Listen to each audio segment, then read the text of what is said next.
Praise the Lord. അനുഗ്രഹിക്കപ്പെട്ട ഈ പ്രഭാതത്തിലെ ധ്യാനത്തിനായി 147 സങ്കീർത്തനം 14 വാക്യം ഇങ്ങനെ പറയുന്നു: വിശേഷമാം ഗോതമ്പ് കൊണ്ട് നിനക്ക് തൃപ്തി വരുത്തുന്നു. നമ്മുടെ ദൈവം ആരാണ്? തൃപ്തി നൽകുന്ന ദൈവമാണ്.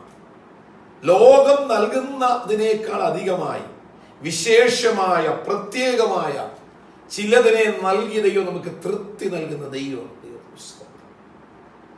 നമുക്ക് വേണ്ടത് തൃപ്തിയല്ലേ പ്രിയപ്പെട്ടവരെ? ദൈവം പറയുന്നു വിശേഷമായ ഗോതമ്പ് കൊണ്ട് എന്ന് പറഞ്ഞാൽ സാധാരണ ഉള്ള ഒരു നന്മയല്ല, അതിനപ്പുറമായ ചില നന്മ, വലിയൊരു അനുഗ്രഹത്താൽ ദൈവം നമ്മളെ തൃപ്തിപ്പെടുത്താൻ പോവുകയാണ്. ലോകത്തിൽ ആശ്രയിച്ച് പലതും നമുക്ക് തൃപ്തി കിട്ടിയില്ലെന്ന് വരെ. അതുകൊണ്ടാണ് വീണ്ടും വീണ്ടും മനുഷ്യൻ എന്ത് ചെയ്യുന്നത്? പല ദൈവങ്ങളിലേക്ക് വിശ്വാസം പോകുന്നത്. പക്ഷെ ഇന്ന് പകൽക്കാലം പറയുന്ന ഏക സത്യ ദൈവമായ കർത്താവിൽ വിശ്വസിക്കുന്നവർക്ക് നന്മയുടെ വാതിൽ തുറന്ന് വിശേഷമായ ഗോതമ്പ് കൊണ്ട് തൃപ്തി നൽകി അവരെ മുൻപോട്ട് നയിക്കുന്ന ഒറ്റ ദൈവമേ ഉള്ളൂ.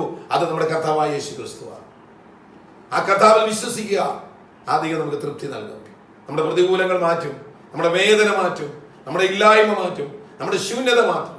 ആ കർത്താവിന്റെ കരങ്ങളിൽ നമ്മെ തന്നെ സമർപ്പിച്ച് വിശ്വാസത്തോടെ ധൈര്യത്തോടെ ഈ പകൽക്കാലം മുൻപോട്ട് പോകുക. തൃപ്തി നൽകുന്ന ദൈവം നമ്മുടെ കൂടെയുണ്ട്. അവന്റെ ബലമുള്ള കൈ കീഴിൽ നമ്മെ തന്നെ സമർപ്പിക്കുക. ഈ വചനങ്ങളാൽ ദൈവം നമ്മെ ഓരോരുത്തരെയും അനുഗ്രഹിക്കുമാറാകട്ടെ. ആമേൻ.